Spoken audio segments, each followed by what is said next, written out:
Hello, hi, and welcome back to another cold, grey, rainy day, big, long, rambly vlog. Thanks for joining me. As ever, with my more recent videos, this is just going to be a really chill, calm chat. So, well, I say that, my last video descended into absolute chaos about halfway through. So I'm hoping this one doesn't do the same. The plan is for it to be very chill and calm. And so I would invite you, encourage you even, to get yourself a cup of tea or hot drink and settle in, get comfy, get cozy, and join me for however long this is going to be. It's also a very sort of calm, cozy topic today as well, because I want to talk to you about comfort movies, which, I mean, you know, everyone has like films that they sort of come back to a lot, I think, when they need something like comfortable and familiar and safe, you know, that just makes them feel nice. So I've been noticing I'm sort of craving that more and more lately, and it could be, you know, everything or it could be me personally, but I am noticing I'm sort of more and more kind of coming back to those comfy favorites.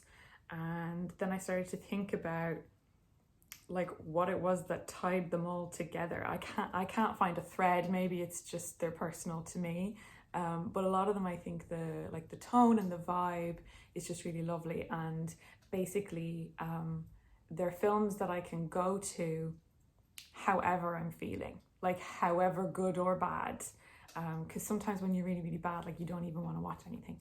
So yeah, so I really want to talk to you about all of them. I've made a little list of, I don't even know how many, I just threw a lot on the list. So I'm going to talk you through some of those and give you some recommendations in case you're looking for lovely, safe, comfy, cozy movies as well. And also, before I jump into that, new TV, courtesy of Sony. Full disclosure, this is a spawn vid. Sony has sponsored this video. They have gifted me this gorgeous 55-inch Sony Bravia XR TV. And it is honestly so cool. I find myself just sort of staring at it a lot. The fireplace even, like, because, you know, sometimes I kind of use the fireplace videos on YouTube and stuff. It looks so real. This was my genuine, honest to God first reaction when the TV first like started up and turned itself on. Yeah, probably fine.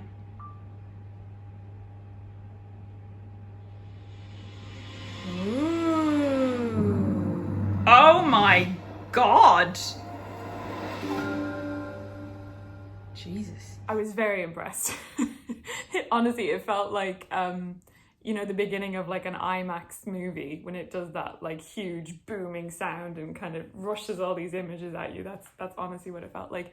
The picture is so clear. It was so intensely clear. I felt like I could see through time. It's like looking at another dimension. I went straight in to find all the most beautiful films I could in 4K because I could.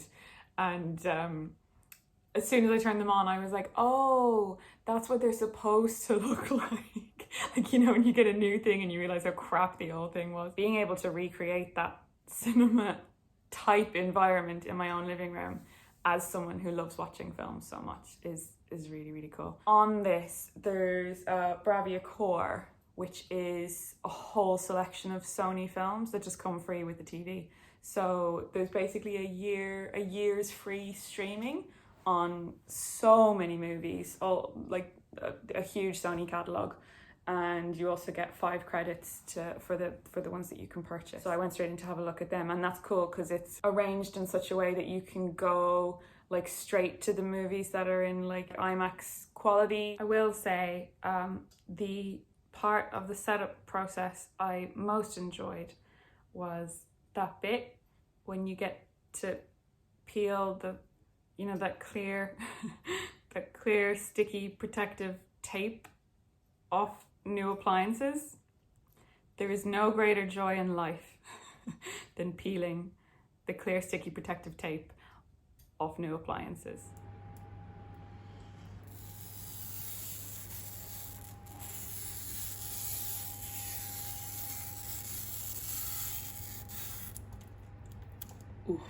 it's just so satisfying. What is it? Why is that so soothing? I feel like every person should just have like a room in their house that they can go to whenever they're feeling stressed, and just really slowly just peel that sticky tape off new appliances. I think it would make the world better. I think it would make the collective consciousness a lot calmer, a lot less angry. So, you know, if I ever run for government, that will definitely be one of the policies I'm running on. The guys at Sony watching this must be just loving it. Like, what they want me to talk about is the beautiful display and the incredible audio and, you know, the 4K, the IMAX stuff, Sony Bravia Core, and yeah, that's all great. But really, guys, really, what we want more of as customers is that protective tape that we could peel off. I think what you should offer with the TV is that every month someone will come to your home, reapply all the tape, and then you get to pull it back off yourself. So just a little tip. Just a little tip for the marketing team there at Sony. Okay, right. Shall we talk about comfort movies? I forgot there for a second what we were going to do. I might readjust you so I can turn the other way so I can sit on a nice thing. Let's come with me. Don't look over there though, because it's really... No, not going to cut any of this out. Just leaving all that in. That's fine. Yeah, I think we'll do that, and then I can sit on the sofa and be a bit comfier. And I've got my list here. Great. Okay. Am I too far away now? I feel like that's too far away. That's better. But now I'm on the floor again. I should have just left it where it was. Doesn't matter. Here we are. Okay. Let's just dive right in, shall we? Dive right in, she says. I don't know how far I am into the video at this point, but like, the irony is not lost on me. First on my list, Kung Fu Panda. A classic. I think it's the only animated one on my list. Yeah. This hasn't always been a favourite of mine. Funny enough, it's not because this was like a childhood favourite or anything like that. It was actually a couple of years ago, I was going through a particularly bad time. And my sister mentioned it to me. I don't know why, I think she was just like, she sent me a meme from it, or she quoted it or something. And she said, you know, you should watch Kung Fu Panda. And she was so right. It's just delightful. The prerequisites with me for comfort movies are that like they fill you up, and they're very wholehearted, but also good movies. I'm suddenly realizing that what I find comforting is well-made, wholesome films that stand up to like the test of what is a good story, what makes good storytelling.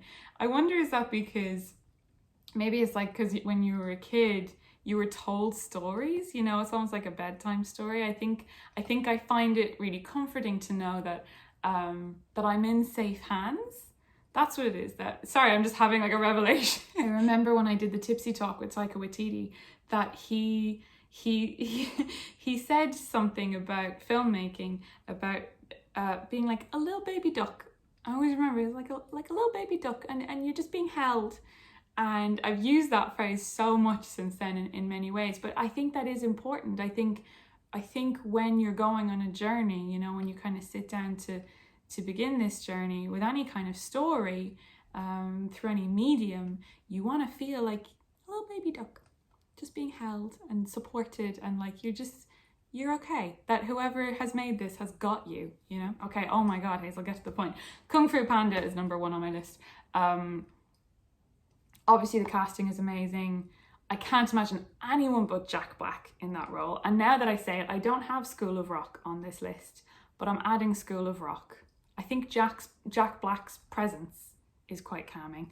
And the themes in Kung Fu Panda, I think there's a lot in it about that kind of like the rat race and the struggle for becoming something else, for being something else when all you really need to be is you.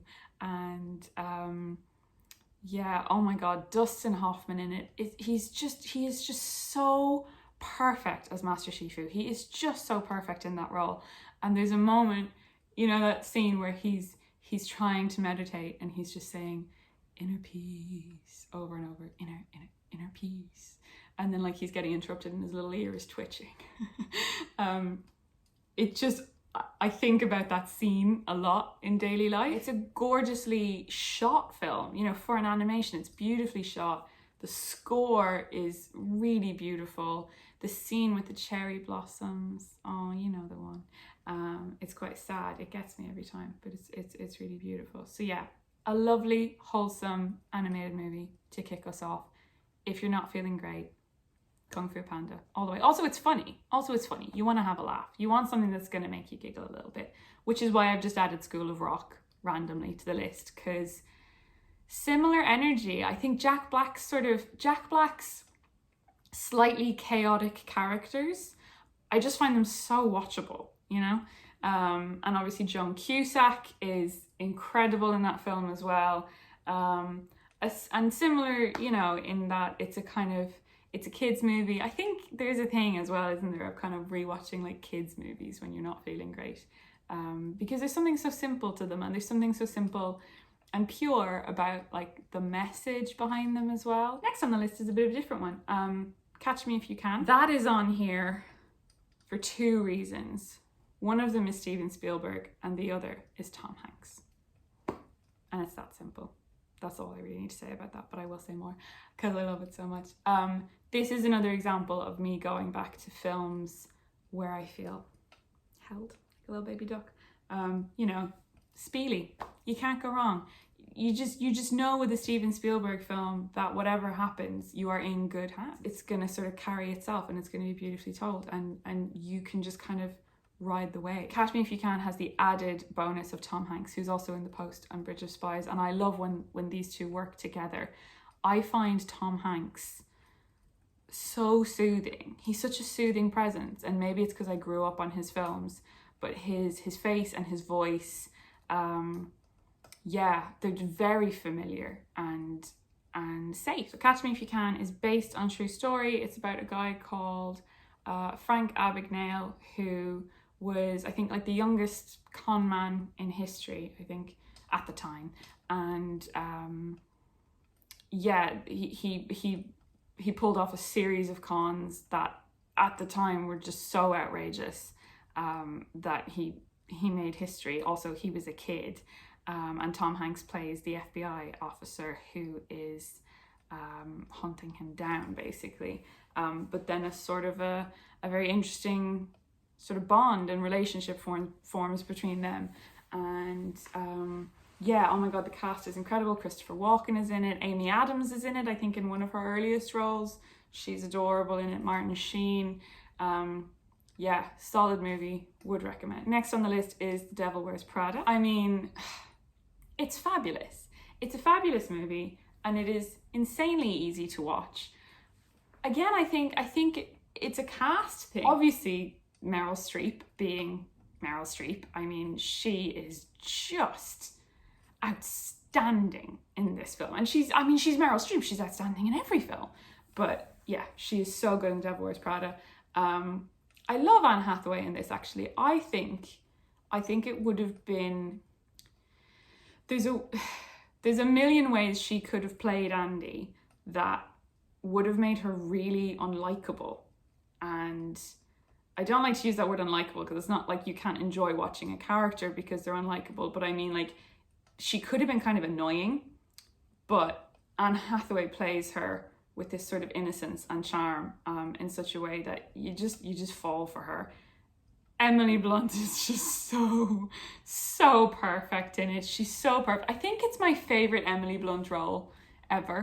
Stanley Tucci, just, yeah. Enough said. Who else is in it? Oh, her annoying boyfriend. I keep seeing memes about how the real villain in The Devil Wears Prada is Andy's boyfriend, and yeah, I fully agree. Mate, she just has to do this job for like a year and then she can have any job she wants. And she has expressed to you that it's, you know, not the job that she wants to do. She sees it as being, you know, kind of beneath her, and she doesn't like the people who work there, and she knows this going in, but she's going to do it because she is pursuing a goddamn dream. Why can't you get off her case? Why can't you just back all the way up off her case? I said that this video was going to be calm, so I'm going to take it down a notch. I'm sorry.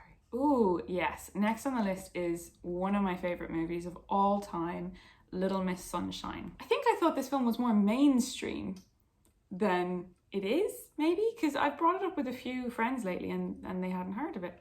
So if you haven't heard of it, Little Miss Sunshine is, I guess it's kind of an indie film, but for an indie film, it has an astonishing cast. It's got Toni Collette, Steve Carell, Greg Kinnear, Paul Dano, Alan Arkin, and Abigail Breslin, I think, plays the kid. Oh, it's such a gorgeous little film. It really is. It's a road trip movie. I'd almost say it was a coming of age movie. It has that feel about it, but not quite, because a lot of the characters in it are adults, but there's also a teenager and a young girl. It's such like efficient, economic filmmaking in that you have this scene at the beginning where there's a family dinner, and it just holds on this scene for like quite a long time. I think it's maybe the first sort of 10-15 minutes of the movie, but within that scene you get to know every character, who they are, what they want, what they don't want, what their dynamics are with one another and their relationships are with one another. And very soon after this scene takes place, the little girl gets a phone call to say that she's made it through to the Little Miss Sunshine pageant, to the finals, which are taking place wherever, far away, and it just kicks off from there. No spoilers, the whole family basically end up taking her to this pageant, and you're just with them on this whole road trip, which is full of problems and conflict and tension, but also it's very, very, very funny, very like dry humor, and the feeling behind it, like when you come away from the end of the movie, the climactic scene is one of my favorite of any movie ever. And when you come away from it, you just come away with a smile on your face. I'm smiling just thinking about it. It's such a sweet, sweet film. Okay, next up, and I'm going to go fairly quickly past this because I feel like it's kind of on everyone's list. Bridget Jones. I mean, come on. Bridget Jones' Diary is... It's Bridget Jones' Diary. It's another one of those where every single scene is perfect and there's no part of the movie that you don't enjoy watching. It's just easy, isn't it? It's just really, really easy to watch. She is so watchable. You know, she's on screen and you're happy. You're just watching her and you're happy. So yeah, that is obviously on the list. The next two films are part of the same franchise, and I'm really gonna try and rein it in because I know that I could talk about this for forever. It's Paddington. It's Paddington 1 and 2. Look. Paddington is perfect. And I don't mean the bear, but he is perfect and I would die for him. But the film, whether you like it or not, you cannot disagree that it is perfect. They're the kind of film I would take to like a class of students learning about film and be like, this is what a film is. And that is true really of a lot of the films on this list. As I said earlier, a lot of them are just really well told stories. They're just really charming. They're just really charming, feel-good films. And again, yeah, I come away from them feeling a bit better. I think they sort of paint quite a nice picture of the world, which isn't how it always feels. So I guess when you're feeling particularly sort of down about that kind of stuff, you know what I mean? Like you've just been doom scrolling too much. Paddington is a very refreshing thing to watch. I'm going to stop myself because I really could go on about it all day, but no, I love them. I just love them. Am I going to stop myself? No. The production design on both movies is insane. That scene with the pop-up book where they go into the book and they tour all about London. I mean, it's so beautifully and imaginatively directed, both of them. Like, so many films now are just shot, you know, plonk a camera down, get a shot, get the reverse shot, get a wide, get a close. Okay, we got coverage on that scene. Great, moving on. But I love when you can just tell there's been an awful lot of thought put into the direction and that it is it's so much a part of how the story is told, and it should be. But yeah, the way the camera moves, even the way it's edited, again, the score is something that really stands out in the Paddington movies. It's really whimsical. I love the craft. That's what it is. I love the crafting of both of these films. Like, they feel like they were handmade with love. They feel like they were baked by your granny. Slightly different to the next film on the list, which is Kill Bill. There's something about violent films where the violence is almost, it's cartoonish. You know what I mean? Like things like John Wick are incredibly violent, but they don't affect me. And that's really what I guess I'm trying to avoid when I'm not feeling great and I want to watch something that's going to make me feel better. I'm trying to avoid, you know, heavy themes, difficult subjects, things that might be triggering. And I guess you might put violence in there, but there's such a difference. I feel similarly about Reservoir Dogs, Pulp Fiction, Once Upon a Time in Hollywood. Once Upon a Time actually is something I've been coming back to a lot. That the violence in it is so cartoonish. It is so over the top silly. And particularly in Kill Bill, where you get those like blood spurts out of people. It's like, or you know, a limb gets severed and it just starts squirting blood everywhere. There's something almost comical about it. Like it's telling you not to take it too seriously. And even though there is violence on screen, the tone of it is silly. It's almost like watching a Looney Tunes cartoon, you know, where they're just dropping anvils on each other's heads and that kind of stuff. And just Uma Thurman being her, you know, she's so cool. I wish I had a more eloquent word for it, but that's it. She's so cool. She was born to play this character, and it's so fun to watch her play it because it looks like she's having fun. And that's true of the entire cast as well. Jumping around in tone again. Next film I've got down here is Enchanted. I feel like this list says a lot about my brain. I don't know, I think people expect me to talk about sci-fi and horror a lot, but they don't expect this to come out of me. But yeah, I watched it again the other night.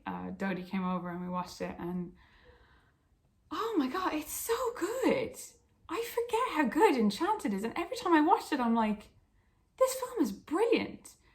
Amy Adams is a Disney princess. I think it all really hinges on her being incredible, and you know, she is. We know she's a phenomenal actress. So to have her in a film like this, I think really, really elevates it. And then, you know, again, great cast. You got, you know, McDreamy, I think that's what they called him, Patrick Dempsey, and James Marsden just being the best Prince Charming ever.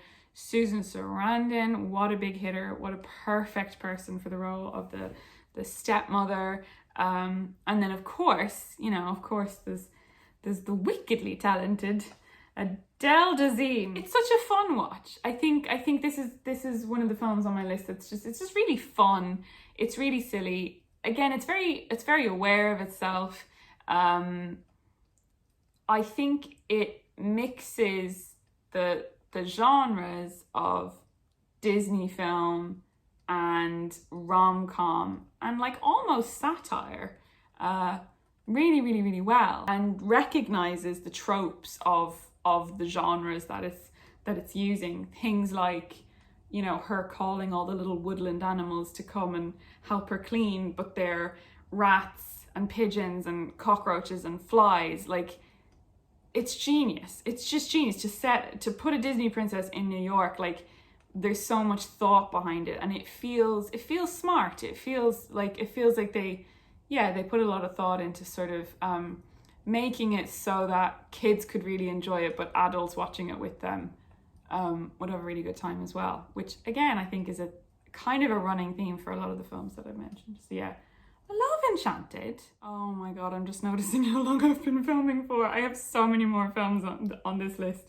We're not going to get through them all. I'm just going to mention a couple more really quick and not go into them. Okay, When Harry Met Sally, for obvious reasons, an absolute classic.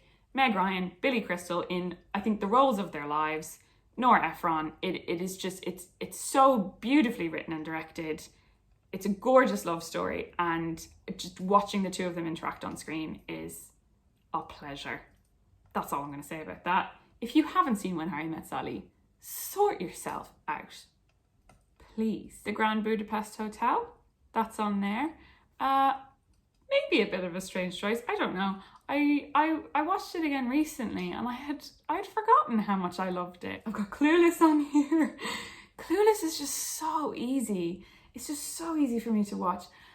Alicia Silverstone in that film she's adorable. She's just adorable. She's just so easy to watch, and obviously beautiful. And as a kid, I was just so taken with her. I think I fancied the pants off her, to be honest. But yeah, and also Paul Rudd, who still looks the same as he did in that movie, by the way. The two of them are just gorgeous and incredible. And yeah, another very self-aware, silly, sort of satirical movie, which was a play on the whole teen movie genre. I think it absolutely nailed it. Okay, last one I will mention, just because it's quite different to the others. And it's recently been added to my list of comfort movies without me even really realising how or why it happened. You will never in a million years guess this movie. The Big Short. Yes, it is about the 2008 financial crisis. Yeah, a lot of that is complicated and confusing and kind of terrifying. But I love this movie. I really love it.